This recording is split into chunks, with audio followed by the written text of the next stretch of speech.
कि बजरंगबली के पास और कोई कार्य नहीं बचा। बजरंगबली और भक्तों के लिए कल्याण खुद नहीं कर रहे, जब वह कहेंगे तभी होगा। वह अगर कहेंगे भूत प्रेत झाड़ देते हैं, भूत प्रेतों को बंधक बना लो, तो भूत प्रेत बंधक बन जाएंगे।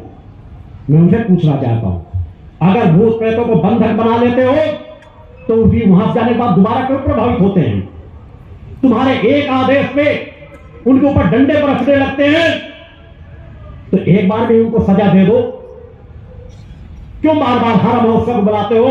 साल साल भर लोग आ रहे हैं और वही को ही खड़े हैं। कुछ लोगों को अपनी भावना की वजह से लाभ मिल जाता है, मगर ऐसे पर्चा बनाने वालों का कोई क्रम नहीं रहता जिसके वजह को देते हो। कहते हमारे भूतों का साम्राज्य लगा रहता है, एक बार कोई अंदर आ जाता फिर जा नहीं सकता बगैर हमारी इच्छा के।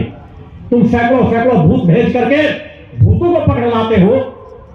मैं सभी पर्चा बनाने वालों को चुनौती देता हूं, तुम्हारे पास सामर्थ हो तो सब भूतों को मेरे पीछे लगा दो।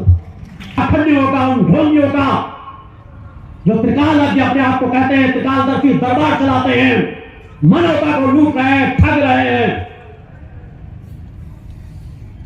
एक मिर्गी के समान मरीज को ठीक करने की सामर्थ्य नहीं है, किसी का भविष्य बता देने की सामर्थ्य नहीं है। मैं कल आगे जाऊंगा, इन मिर्गों पर आज मैंने संकेत दिए हैं। मैं जब तक इस धरती पर हूं, सनातन को उस दिशा में नहीं ले जाने दूंगा जिस दिशा में ले जा करके सनातन को खोखला कर देंगे ये लोग। ढोंगियों पाखंडियों को यदि हम महिमा मंडित करते रहे तो कोई साधना नहीं करना चाहेगा, कोई तपस्या नहीं करना चाहेगा, हर माइंड रीडर बनना चाहेंगे और धर्म के नाम पर एक पाखंड का रास्ता खोल देंगे। मैं विस्तार से कल इन बिंदुओं पर चिंतन दूंगा और एक सम्मेलन हो, उस सम्मेलन में वह यदि करके दिखा नहीं पाएंगे तो उससे बड़ी स्थितियों का लाभ मैं देने के लिए तैयार बैठा हूं। कल विस्तार से इस बिंदु का चिंतन होगा, क्योंकि हमारे लिए महाशक्ति शंखनाद और दिव्य माता आदि शक्ति जगत जननी जगदम्बा की आरती ज्यादा महत्वपूर्ण है। हमारा महाशक्ति शंखनाद जो एक नवरात्रि में पंचोशक्ति सिद्धार्थ मंदिर बन रहा हो, रामचरितमानस जैसे ग्रंथ पर आवाज नहीं उठाई जानी चाहिए थी। हो सकता है आज के काल में वह कुछ गलतियां दिख रही हों, मगर वह आज की गलती नहीं है। रामचरितमानस जैसा ग्रंथ जो आज मानवता को दिशा देने वाला है, मानवता को सब कुछ प्रदान करने वाला है, यदि उसे आप ग्रहण करना चाहो, सभी रिश्ते नातों के बारे में एक मार्ग दिया गया है। प्रभु राम जिन्होंने कभी किसी से भेदभाव नहीं किया। अब उस काल परिस्थिति में कोई लेखन करने वाला तो वही सत्य लिखेगा जो उस काल परिस्थिति में मौजूद था, जो उस काल परिस्थितियों में चल रहा था। समाज में कुरीतियां नहीं हो या अन्य विचारधाराएं नहीं हो, वह उन्हें बदल करके तो नहीं लिखेगा। ऐसा महान ग्रंथ लिखने की सामर्थ्य हर एक के पास नहीं होती। आज उस रामचरितमानस का परिणाम ही है भव्य राम का मंदिर बनना। उसी रामचरितमानस ने तो हमें जीवंत बनाए रखा कि हम एक न एक दिन प्रभु राम का मंदिर बना करके मानेंगे। माता पिता ऋषि मुनियों ने एक लाइन में हमारा सब कुछ सार पिरो दिया था। गंगा बड़ी गोदावरी, तीर्थ बड़े प्रयाग, सबसे बड़ी अयोध्या जहां रामलीला अवतार। करते रहे इन शब्दों के माध्यम से कि मानवता सनातन धर्म भूल न जाए कि मानवता और सनातन धर्म में कितनी बड़ी ताकत है, और हम अयोध्या को न भूल जाएं। इन तीर्थों से बढ़ करके अयोध्या है, यह एहसास कराते रहे। उस एहसास ने अब यह साकार रूप धारण किया। हम धर्म को कौन नष्ट कर सकता है? यहां केवल एक ग्रंथ नहीं, एक ऋषि, एक मुनि नहीं। तुम साधु संतों को नष्ट कर दोगे, ग्रंथों को नष्ट कर दोगे, क्या तीर्थ स्थानों को भी नष्ट कर दोगे? हम तो कंकड़ पत्थर को भी पूजने वाले हैं, पेड़ों पौधों को भी पूजने वाले हैं, गंगा को भी पूजने वाले हैं, गाय को भी पूजने वाले हैं। किसको नष्ट करोगे? उसे कोई कर सकता। इसलिए आज हम जीवित हैं, इसलिए आज हमारी परंपराएं जीवित है। अतः अपने सनातन धर्म पर गर्व करो। आज इसी सनातन धर्म को कुछ ढोंगियों पाखंडियों ने दिशा भ्रमित कर दिया है। पर्चा बनाने वालों ने समाज को दिशा भ्रमित किया है। और मुझे कहने में आपत्ति नहीं कि आज एक बहुत बड़ा साधु संतों का समूह तथा वयस्कों का समूह ऐसे पर्चा बनाने वालों के सामने नतमस्तक हो रहा है जिनके पास कोई भी साधनात्मक क्षमता नहीं है, जिनके पास कोई भी भविष्य का ज्ञान नहीं है, एक भी भविष्य की घटना बताने की सामर्थ्य नहीं है। माइंड रीडिंग के माध्यम से, कुछ तुच्छ क्रमों के माध्यम से किसी का नाम बता देना, किसी की समस्या बता देना, ये कोई बड़ी बात नहीं है। ये तो हमारे अनेकों माइंड रीडर भी कर सकते हैं। आज अनेकों लोग उनसे ज्यादा करने के सामर्थ्य रखते हैं। सुहानी साहब और सुमित खरबंदा ने अनेकों चीजें उनसे भी ज्यादा करके दिखाया है। मीडिया में सभी लोगों ने, आप लोगों ने देखा। मैं नमन करता हूं सुहानी साह के उस सनातन के समर्पण को कि जिसे अनेकों साधु संतों ने कहा कि तुम देवी बनकर के हमारे पास आ जाओ, हम तुमको देवी बना देंगे, पैसे में माला माल कर देंगे, बस तुम एक कह दो कि हम देवी हैं और तुम समाज को जो हम कह रहे हमारे आश्रम में बैठ के करती रहो। मालूम उसने क्या जवाब दिया? मैं एक सनातनी हूं। उसने कहा सनातन सत्य पर टिका हुआ है, मैं ढोंग पाखंड नहीं कर सकती, मैं माइंड रीडिंग करती हूं, मैं अपने ट्रिक के माध्यम से सब कुछ करती हूं, मैं इसमें किसी देवी देवता को सम्मिलित करके पाप के भागीदार नहीं बनूंगी। यह होती है सनातन की ताकत। मगर आज अनेकों लोग पर्चा बनाने वाले बजरंगबली को बदनाम करते हैं, जैसे बजरंगबली उनके गुलाम हो, बैठे रहते हो इंतजार करने के लिए कि जब तुम दरबार लगाओगे हम कान में आके तुम्हें बताते रहेंगे। कौन सी भैया तुमने ऐसी भक्ति कर ली बजरंगबली की? कौन सी तपस्या कर ली कि बजरंगबली के पास और कोई कार्य नहीं बचा? बजरंगबली और भक्तों के लिए कल्याण खुद नहीं कर रहे, जब वह कहेंगे तभी होगा। वह अगर कहेंगे भूत प्रेत झाड़ देते हैं, भूत प्रेतों को बंधक बना लो, तो भूत प्रेत बंधक बन जाएंगे।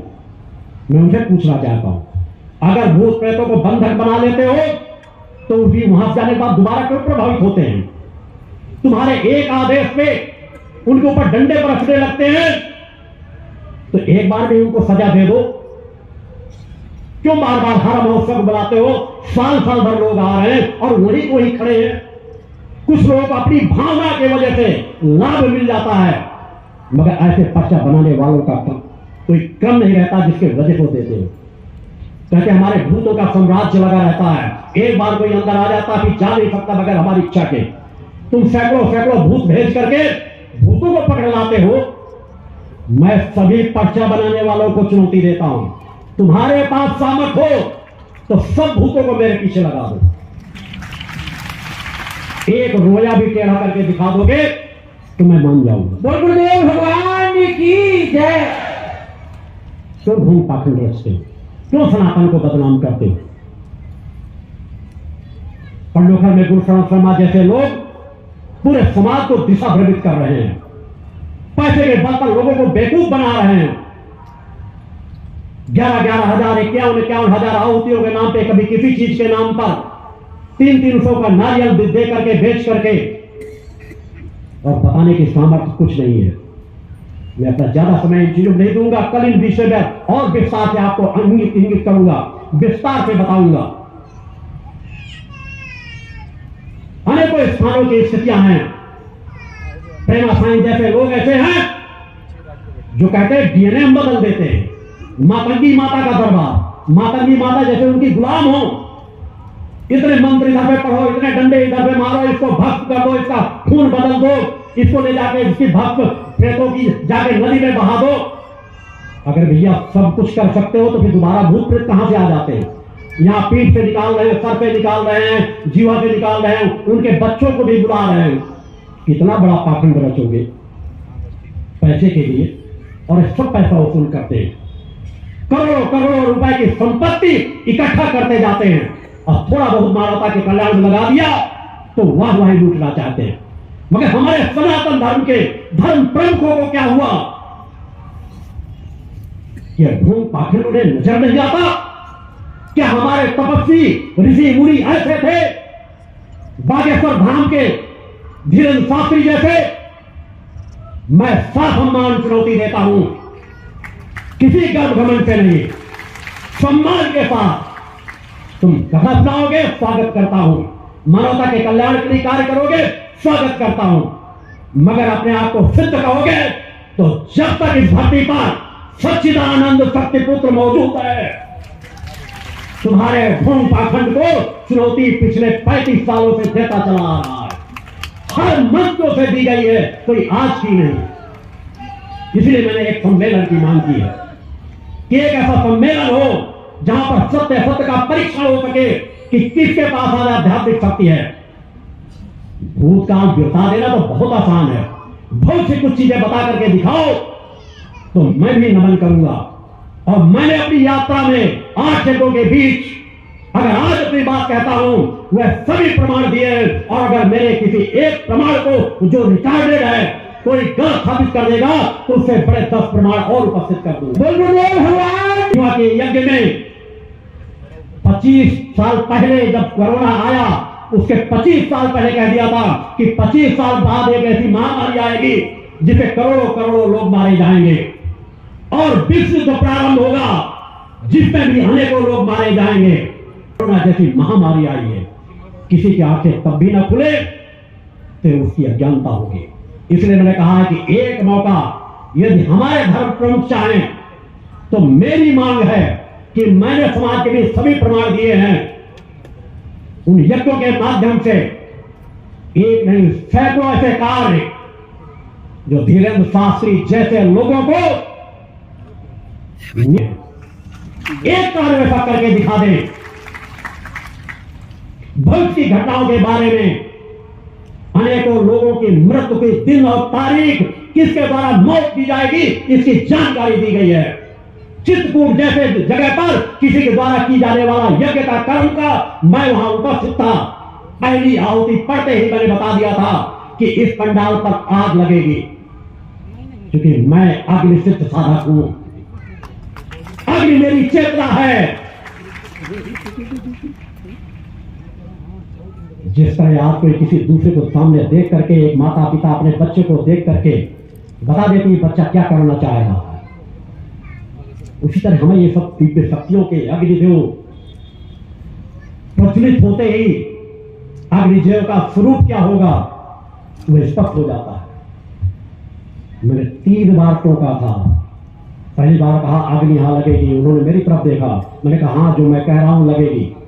फिर और उन्होंने आंख घुरे करके देखा, क्योंकि तब मैं सादे धोती और कुर्ता पहनता था साधक के रूप में, तब उसके पहले मैंने अपनी सभी साधनाएं सिद्ध कर रखी थी। मैंने कहा आग लगेगी और आग लगेगी। ब्रजपाल चौहान आज भी साक्षी है, मुकाल आहूजा वगैरह यहाँ बैठे हुए और कई साधक बैठे हुए हैं। वहां पर आग लगी और जो वहां के धर्मगुरु थे जिनके द्वारा यज्ञ कराया जा रहा था उनको सुरक्षा मुझे ही देनी पड़ी।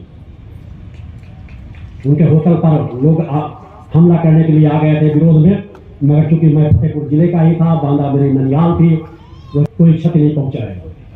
काल का चक्र है, जो होता है हुआ। इस तरह 1-2 प्रमाण नहीं है, रिकॉर्ड के प्रमाण,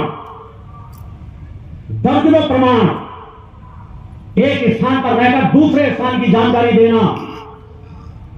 कई धर्मगुरुओं का अहंकार मैंने चूर किया है, जिनके अंदर अहंकार था कि हम तो साधु संत के रूप में हैं, तब बाल तब भी रखाता था, साधनात्मक जीवन जीता था। जो रक्षा कोष मेरे शिष्य डालते हैं वह रक्षा कोष अपने गले में धारण करता था। मैंने अपने स्वरूप को समय के साथ आगे खड़ा किया है। रहकर दूसरे स्थान पर जहां एक संत मुझसे टकराया था करके वह अपने आप को सिद्ध कहता था, मैंने उसकी गतिविधियां बताई थी और उन्हें पूछा था कि जब मैंने कहा था एक बात, कोई ऐसी बात पूछ लो जिससे तुम्हें लगे कि एक और साधना का बल से बताई जा सकती है। उसने कहा मेरे बता दो कि मेरे गुरुजी कहाँ हैं। इसमें मैं 2-3 साल से लोगों से मुलाकात नहीं कर पाया। नेपाल आहूजा साक्षी है घटना के, उनके घर परिवार के लोग, जहां तक 20 लोग और बैठे हुए थे। मैंने कहा तुम धूर्त के धूर्त ही रहोगे। उन गुरुजी की जानकारी तुम्हारे जेब पे पड़ी हुई है।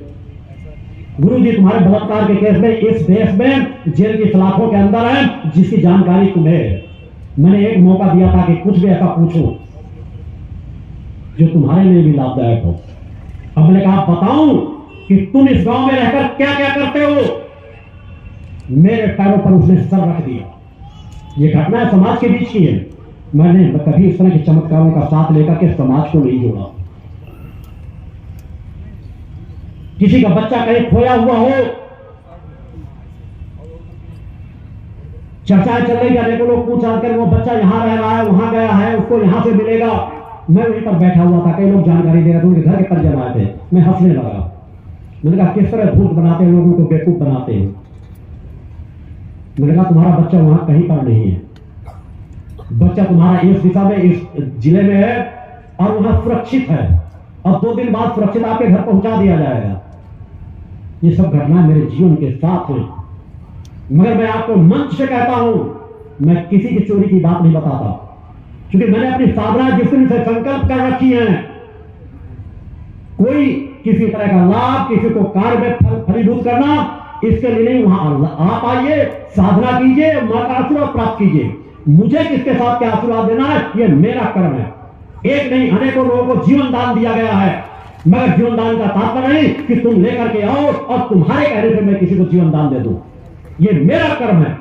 मुझे किसे लाभ देना है, किसे नहीं देना, सैकड़ों प्रमाण है। मगर आज मैं चमत्कारों के रूप में नहीं देता। आज मैं धीरेन्द्र के साथ